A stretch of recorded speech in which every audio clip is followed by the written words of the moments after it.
Assalamualaikum warahmatullahi wabarakatuh. Kali ini kita akan belajar mengenai pendidikan keterampilan hidup. Ini SMP. Sebenarnya ini materi PMM yang sedikit saya modifikasi beberapa slide-nya gitu ya. Jadi supaya pembelajaran ini lebih menarik. Oke, untuk pembahasan pertama kita akan mengenal identitas diri gitu ya. Who I am. Kegiatan pertama ini kita akan belajar namanya identitas diri. Kita akan belajar mengenal identitas diri dan potensi diri yang ada, baik yang ada pada diri kalian, begitupun dengan teman kalian. Jadi ada berbagai macam identitas diri. Apakah nanti dia adalah orang pemecahan masalah, kreatif, dia bisa refleksi gitu ya, passionate, honest gitu ya, highly commit, atau inspirational, atau sportif. Ini adalah salah satu, siapa tahu ada mempunyai kualitas jiwa kepemimpinan. Oke, sekarang kita akan berpikir ya, kita akan berpikir sangat besar gitu ya. Nah, di The Big Five ini ada beberapa yang kalian harus pelajari. Ada truth, peace, responsibility, love, sama community gitu ya. Nah, ada beberapa pertanyaan yang kita harus pikirkan. Siapakah saya gitu ya? Hal-hal penting apa yang ada pada diri saya? Kalian bisa coba refleksi dulu sebelum kita melanjutkannya. Oke, mungkin kalian bertanya-tanya, siapakah saya? Ya, apakah kalian menyebutkan nama saja, ataukah kalian pusing mikirin hal positif apa aja yang ada pada diri kalian, gitu ya? Mengapa saya berbeda dengan teman dekat saya? Ataukah kalian merasa berbeda dengan yang lain? Tentu aja setiap manusia memiliki perbedaannya. Tapi perbedaan apa aja sih yang spesifik dari diri kalian dengan teman kalian ya? Karena Allah ini menciptakan manusia ini pasti berbeda-beda, memiliki keunikannya masing-masing ya. Dan itu kalian sebagai manusia mencoba untuk menemukannya. Nah, selanjutnya mengatur diri sendiri. Mengenal diri sendiri ini penting agar kita nantinya dapat mengatur diri sendiri ya. Jadi sebelum mengatur diri sendiri, kalian harus mengenal nih diri sendiri. Kalian tuh apa sih gitu ya? Apa kelebihannya, apa kekurangannya? Mengatur diri sendiri ini adalah kemampuan untuk mengambil keputusan berdasarkan kekuatan, nilai, sudut pandang, sifat, kebutuhan, harapan, dan aspirasi kita. Seperti misalkan kalian mau lanjut ke SMA mana nih untuk yang SMP? Oh, saya mau ke SMK karena saya mempunyai kelebihan dalam bidang menggambar, maka saya ambil jurusan animasi digital, atau saya ambil yang namanya DKV, desain komunikasi visual. Nah, dari situ kan kalian mengatur diri kalian sendiri. Pilihan kedepannya itu adalah kemauan kalian gitu ya. Lanjut, mengatur diri sendiri ini adalah langkah pertama untuk mengenal identitas diri. Jadi mengenal untuk mengetahui mengatur, lalu dari mengatur ini kita mengetahui, oh ini adalah identitas diri kalian. Iya benar, kalian emang identitasnya warga negara Indonesia, benar ya. Tapi apa sih yang membedakan dengan kalian warga negara Indonesia yang lain? Gitu maksudnya. Oke, sekarang kita lanjut lagi. Ada nggak sih kalian yang mengenal tokoh ini? Iya, siapa? Kalau kalian tahu pasti ya kalian senang bola gitu ya. Ya ini Muhammad Salah gitu ya. Apa kehebatannya? Mungkin kalian bisa bertanya-tanya ya. Oke, kehebatannya kalian menjawab, dia pemain bola yang hebat, dia striker yang handal, dia pembawa tim Liverpool juara, dan berbagai macam lain. Tentunya dia punya keunikan masing-masing dong dengan pemain bola yang lain gitu ya. Nah, ini keunikan dia gitu ya, sebagai striker yang sangat handal dengan membawa timnya bisa juara gitu ya. Nah, semua striker bisa loh gitu. Apalagi nih ya, salah satu inspirasi perempuan di Indonesia ya, itu Ibu R.A. Kartini gitu ya. Ini bisa dibilang bahwa dia tuh mempunyai sifat pejuang, pemberani dibandingkan misalkan dengan kebanyakan perempuan yang lain pada zaman dulu gitu ya. Ini sebagai pembanding aja bahwa identitas Muhammad Salah sebagai striker terbaik tentu aja ada, dan R.A. Kartini sebagai emansipasi wanita ya salah satunya yang mengenalkan, ya itu juga tokohnya mempunyai identitas dirinya gitu. Nah, selanjutnya kalau kita lihat lagi dari kecil, anak-anak, remaja, sampai pada dewasa hingga sampai orang tua, tentu aja dari kecil sampai kalian dewasa atau remaja itu tentu orang tua kalian membuat pendidikan kalian ini yang sangat baik ya. Ditata, TK-nya pilih yang mana, SD-nya yang mana, SMP-nya yang mana, pasti yang terbaik dari orang tua kalian gitu ya. Nah, orang tua kalian ini memberikan yang terbaik dalam pengajarannya dari kecil hingga kalian dewasa gitu ya. Memberikan nasihat-nasihat.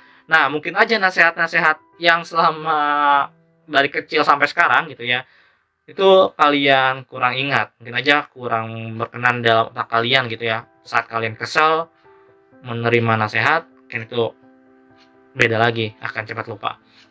Nah, sekarang selanjutnya, bagaimanakah kita harus berpakaian? Tentu aja ya, orang tua kalian mengajarkan yang namanya sopan santun dalam berpakaian. Terus kewajiban budaya apa sih yang harus kita patuhi ya? Ini tergantung pada budaya daerah dan kita lihat kebudayaan keluarga kalian gitu ya. Nilai-nilai keluarga apa yang diturunkan ke kalian? Pastinya setiap keluarga itu memiliki nilai-nilai keluarga gitu ya. Kita tidak bisa menyebutkan suku di sini karena berbeda-beda, nantinya khawatir akan menjadi berbenturan gitu ya. Oke, kita lanjut lagi. Kapan sih proses pengembangan identitas diri? Nah, kalian bertanya-tanya, kapan sih saya bisa mengembangkan identitas diri? Sebenarnya sejak awal ya ada pertanyaan, siapakah saya? Itu udah menunjukkan bahwa kalian itu bertanya-tanya, siapa saya? Bagaimana cara kalian berkembang? Itu adalah sebuah pertanyaan yang sangat unik untuk pengembangan identitas diri kalian. Nah, ketika kamu mengenal diri dan identitasnya dengan baik, maka kamu akan semakin nyaman dengan dirimu. Gitu ya. Oke, kegiatan penutup pada identitas diri gitu ya. Apakah kalian sudah mampu melihat perbedaan nilai-nilai yang ada pada diri kalian dan juga orang lain? Oke, silakan jawab menggunakan hati kalian gitu ya. Ini Bapak kasih contoh aja, misalkan kebijaksanaan, kepercayaan, dan lain-lain. Tentu saja setiap orang beda-beda. Misalkan ada yang orangnya bijaksana banget, ada yang kepercayaan dirinya sangat tinggi, dan lain-lain.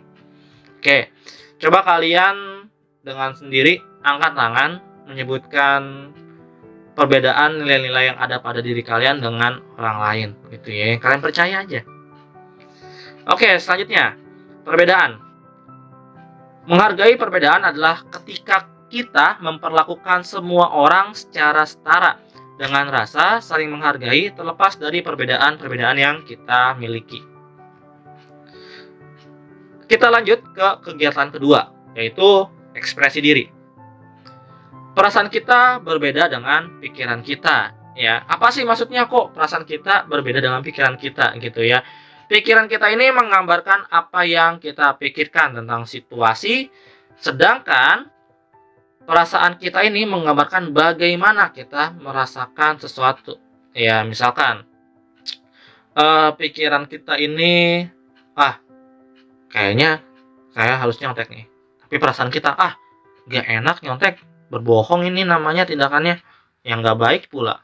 Nah, itu kan berbeda ya antara pikiran dan perasaan. Kalau pikiran, misalkan kita mau nyontek, lakukan aja. Tapi perasaan kita, bagaimana kalau misalkan ke depannya saya akan terus menyontek gitu ya. Nah, selanjutnya perbedaan pikiran dan perasaan. Apa sih perbedaannya? Kalau pikiran ini biasanya menggunakan kalimat. Kalau perasaan ini hanya satu kata. Misal kayak tadi ya, gak apa-apa deh nyontek sekali-sekali kok, tiba-tiba keterusan gitu ya. Nah, kalau perasaan kita, nyontek jangan gitu ya, satu kata jangan gitu kan ya, untuk perbuatan yang negatif. Nah, selanjutnya ayo kita menggambarkan ekspresi kita ya. Kalian bisa menggambarkan di kertas yang Bapak bagikan, itu kalian gambarkan seperti apa sih perasaan kita, ekspresi kita saat ini gitu ya.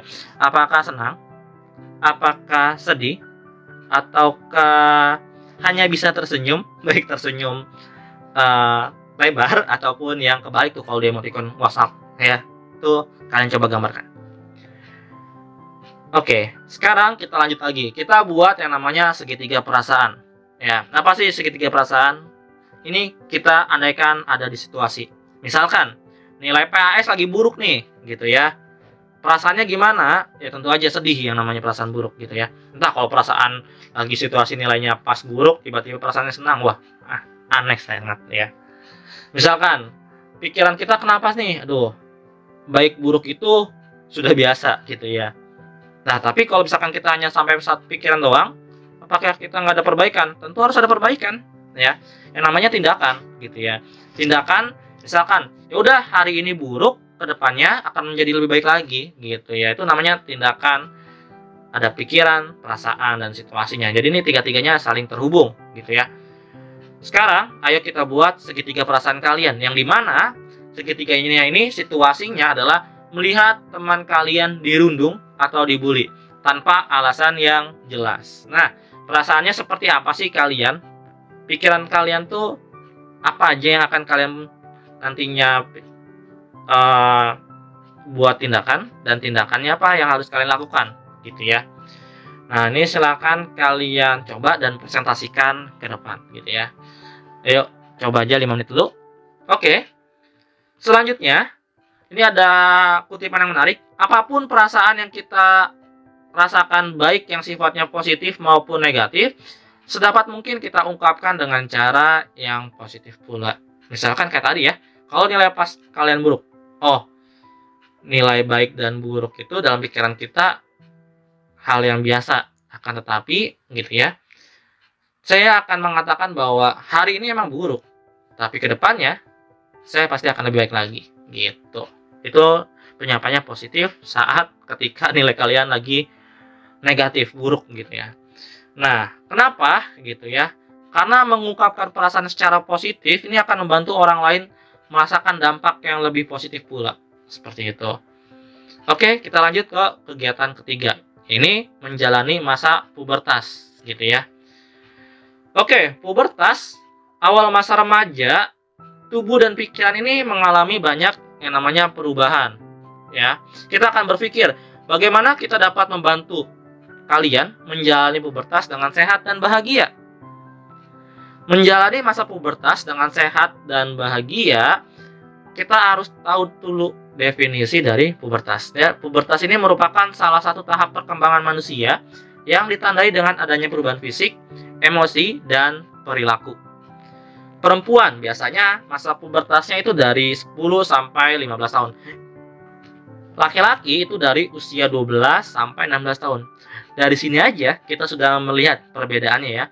Bisa yang jadi 10 tahun perempuan lebih cepat, ada perempuan lain yang di umur 12 tahun baru masa pubertas. Laki-laki pun sama. Ada yang lebih cepat 12 tahun, ada yang 13, 14, bahkan ada yang sampai 16 tahun mengalami masa pubertasnya. Oke, sekarang silakan angkat tangan kalian yang bersedia.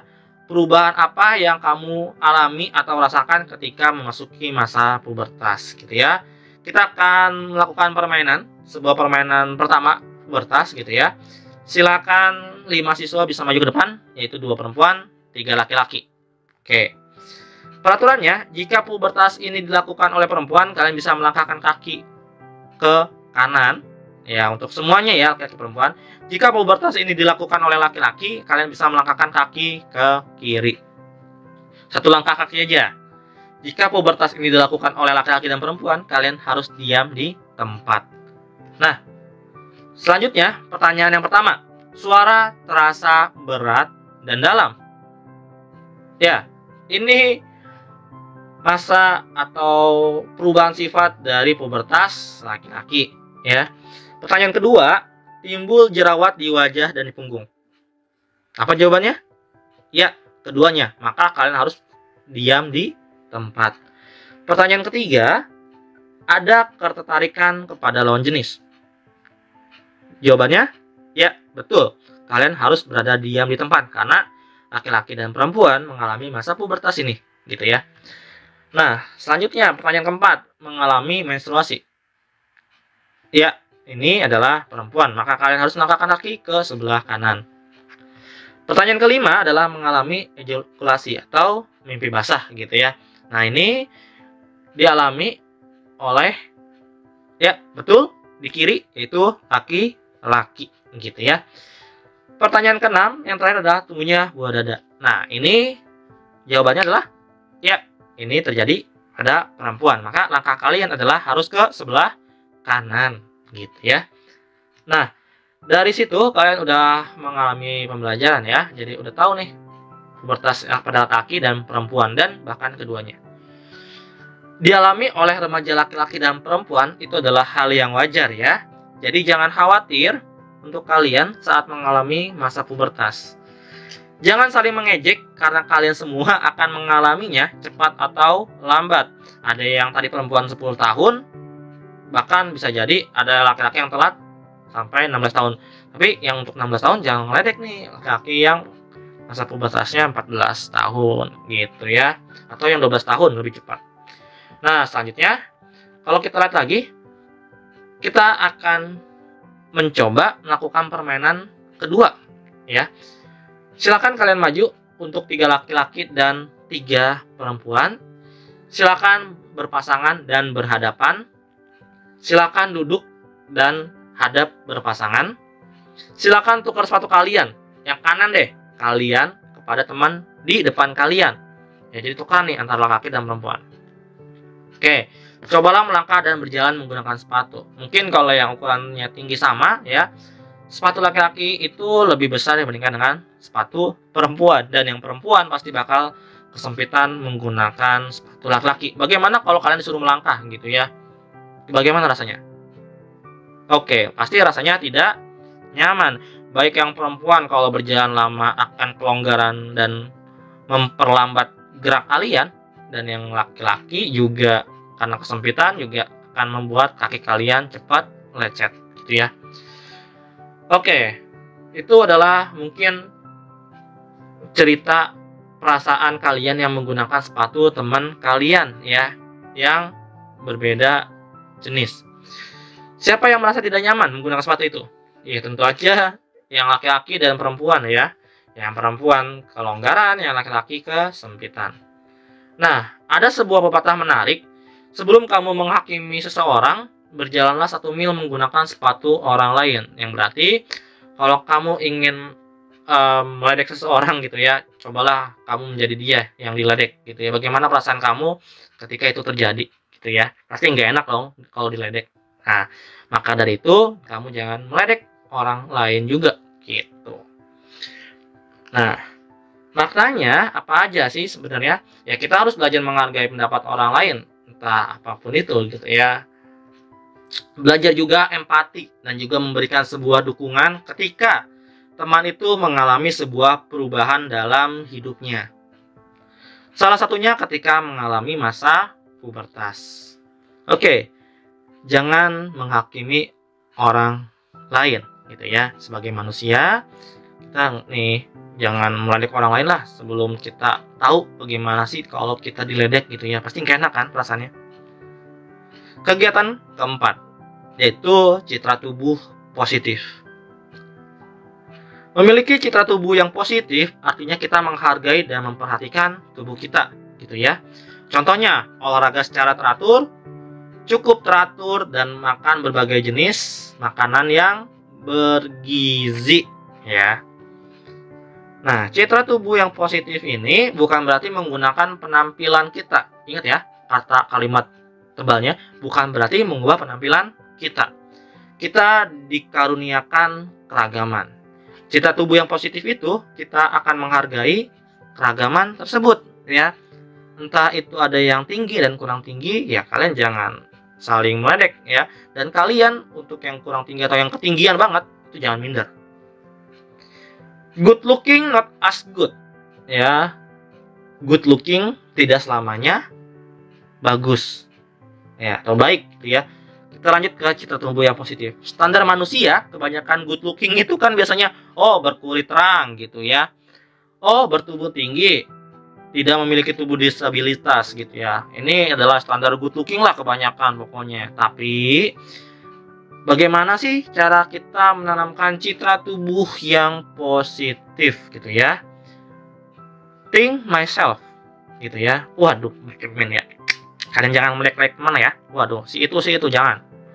Menurut kamu, apakah kamu cantik atau ganteng gitu ya? Nah, ini pertanyaan yang ada pada diri kalian ya. Coba tebak. Ya, kalian kalau masih menjawab, saya emang kurang ganteng, Pak. Wah, berarti itu masih belum terbentuk nih citra tubuh yang positifnya. Atau kalian minder, saya emang kurang cantik, Pak. Nah, itu masih belum memiliki citra tubuh yang positif. Makanya kita sama-sama belajar di sini ya. Silakan maju dengan sukarela. Nih, kalian boleh siapapun yang kalian coba gitu ya. Wah, Pak, saya ganteng menurut ibu saya. Biasanya kan gitu ya. Oke, sekarang pandangan buruk. Ini kita harus belajar ya sama-sama untuk membangun citra tubuh yang positif. Pandangan buruk itu biasanya bentuk tubuh ya, entah itu ada yang six pack gitu ya, ada yang one pack, ada yang kayak Nutrijel perutnya. Waduh, kayak gimana tuh? Adapun warna kulit ya, ada warna kulitnya misalkan putih gading, kuning langsat, sawo matang, sawo busuk. Wah, nggak ada gitu ya. Beda. Mulusnya kulit, nah itu kan beda-beda. Wah, kulitnya mulus banget nih gitu ya. Itu beda-beda ya. Kurangnya rasa percaya diri yang rendah pada tubuh kalian yang dimiliki gitu ya. Ini termasuk citra tubuh yang negatif. Jadi kalau kalian misalkan citra tubuhnya ya udah, misalkan kurang tinggi ya udah gitu ya. Kita nggak harus semuanya tinggi gitu ya. Nanti siapa yang masuk ke gorong-gorong, kan nggak ada yang bisa gitu ya. Jadi sewajarnya aja kita memandang negatif diri kita gitu. Kita akan membangun citra tubuh yang positif. Artinya ya, kita menerima dan menghargai tubuh kita, termasuk penampilan tubuh dan fungsinya gitu ya. Selagi masih ada misalkan maaf ya, tangan kalian satu masih bisa berfungsi nulis, ya udah itu nulis gitu ya. Kalau kalian punya dua tangan tapi satu tangan buat mukul, waduh itu mah udah salah kaprah. Jadi bukan citra tubuh yang positif. Maka makan misalkan pakai tangan kanan, tapi pas lagi di luar tawuran pakai tangan kiri nih sambil bawa-bawa senjata tajam, kan nggak boleh ya.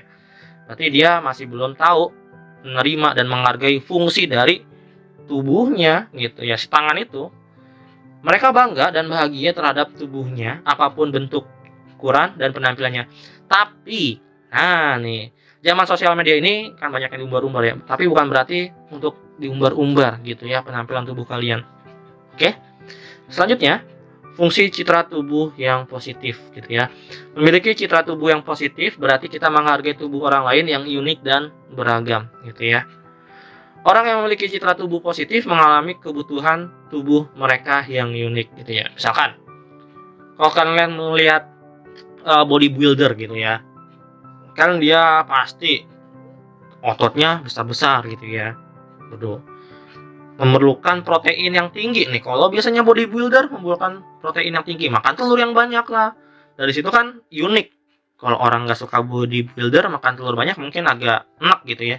Kalau bodybuilder pasti makan banyak telur, yang protein-protein dia senang. Sekarang bagaimana pendapat kalian? Waduh, mungkin ada yang kenal ini pasti ya anak sekarang ya. Iya, ZJKT. Bagaimana dengan kalian kalau secara pandangan kalian? Apakah kalian masih kurang pede dengan kecantikan kalian bagi perempuan gitu ya? Pasti ada yang minder, pasti ada yang ini. Tapi jangan minder sebaiknya ya. Kalian itu mempunyai keunikan masing-masing pada diri kalian. Buktinya aja orang tua kalian itu selalu menganggap kalian cantik dan ganteng gitu. Selama dunia itu masih ada ibu dan bapak yang mengatakan bahwa kalian ganteng dan cantik, dunia itu akan baik-baik saja. Kita lanjut. Nah, kalian lihat berita ini, ada ya, cantik dan tampan 5 seleb Korea ini justru merasa tak percaya diri. Waduh, udah cantik dan tampan masih nggak ada rasa percaya dirinya. Aduh, ya. Nah, di sini terlihat jelas pemikiran kita bahwa nggak selamanya yang cantik dan ganteng itu memiliki rasa percaya diri yang tinggi pada penampilan. Jadi kita seharusnya sih memiliki rasa percaya diri yang lebih tinggi lagi ya. Untuk manusia yang penting, kalian tahu fungsi tubuh kalian untuk kebaikan. Nah, selanjutnya mari kita diskusikan citra tubuh yang positif gitu ya. Sebelum menjawab pertanyaannya, mari kita merenungkan bersama-sama standar penampilan ideal bagi kita. Apakah dia kulitnya putih gading, hidung mancung gitu ya, perutnya six pack gitu, rambutnya panjang dan lain-lain gitu lah ya. Itu kalian coba buat dan diskusikan sama kelompok kalian. Kalian bisa buat satu kelompok itu 5 orang gitu ya. Gambarlah bentuk manusia laki-laki ataupun perempuan. Pikirkan standar penampilan fisik yang ideal menurut kalian. Nah, misalkan ini ya, Bapak ngasih contoh deh. Misalkan, oh di rambutnya itu lurus, atau di yang lain, misalkan ikal, panjang maupun tebal, itu terserah kalian ya. Misalkan dadanya bidang kayak atletis, wah gitu ya. Terus perutnya six pack, wah gitu. Nah itu coba kalian kemukakan hasil diskusi kelompok kalian. Mungkin berbeda-beda ya. Oke, banyak banget nih pasti. Waduh, ternyata ada yang tinggi, ada yang putih lah, ada yang menggunakan kacamata, aneh-aneh ternyata ya. Nah, kita akan refleksi diri. Apa sih refleksi? Memikirkan kembali gitu ya. Apakah semua orang bisa memiliki ciri-ciri yang seperti kalian tuliskan dan kalian paparkan? Berikan pendapat kalian. Ya, benar ya. Tidak ternyata. Kira-kira standar penampilan yang ada di negara lain aja, ya, misalnya di Amerika, Jepang, Australia, dan Korea, sama tidak dengan standarnya penampilan di Indonesia? Ya, tentu aja nggak bisa ya. Misalkan, ini Shirai Shimai itu kategori wanita Jepang tercantik loh tahun 2021. Siapa sih nggak kenal dia? Ya, ex idol dari Nokizaka 46. Nah, misalkan lagi kita bandingkan dengan suku Kayan di Thailand, memiliki leher yang panjang.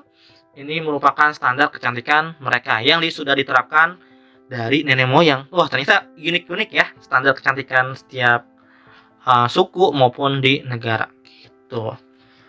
Nah, dari situ bahwa standar penampilan itu selalu berubah-ubah gitu ya.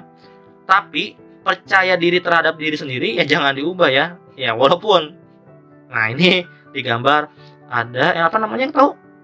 Ya benar ya. Muka di bawah standar itu nggak ada sebenarnya ya. Hanya penilaian subjektif orang lah ya. Itu mah diabaikan aja. Oke, kita lanjut lagi ke penampilan kita. Termasuk ini dari keturunan gen ya, dari orang tua kalian. Jadi selama kalian itu masih ada orang tua, ya seenggaknya kalian harus bersyukur lah mengetahui keturunan kalian. Tidak mungkin kita akan sama dengan orang lain ya. Itu juga udah dijelaskan dalam Al-Quran. Kita dengan orang lain itu pasti berbeda-beda ya. Tidak mungkin hampir 100% sama. Apalagi misalkan yang kembar ya. Yang kembar aja itu bisa berbeda, baik sifat maupun penampilan gitu. Yang terpenting tubuh kita ini sudah menjalankan fungsinya dengan baik ya. Walaupun kamu tidak seganteng ini gitu ya, tapi wajahmu yang tersenyum itu membuat orang tua senang. Walaupun kamu tidak berotot seperti Aderai ya, tapi lenganmu sangat berjasa karena mampu membawa barang-barang yang diminta tolong orang tua dan membantu menolong orang lain. Nah, tuh. Kita dan tubuh kita itu istimewa dan itulah yang membentuk diri kita. Bukankah membosankan kalau kita semua itu terlihat sama gitu ya, misalkan. Waduh, kalau kita pikir-pikir sama, kita bingung juga sih nyari orang tua kita. Bener. Makanya semua cantik dan ganteng itu apa adanya. Semua unik dan istimewa. Dan cukup sekian untuk materi ini. Terima kasih. Assalamualaikum warahmatullahi wabarakatuh.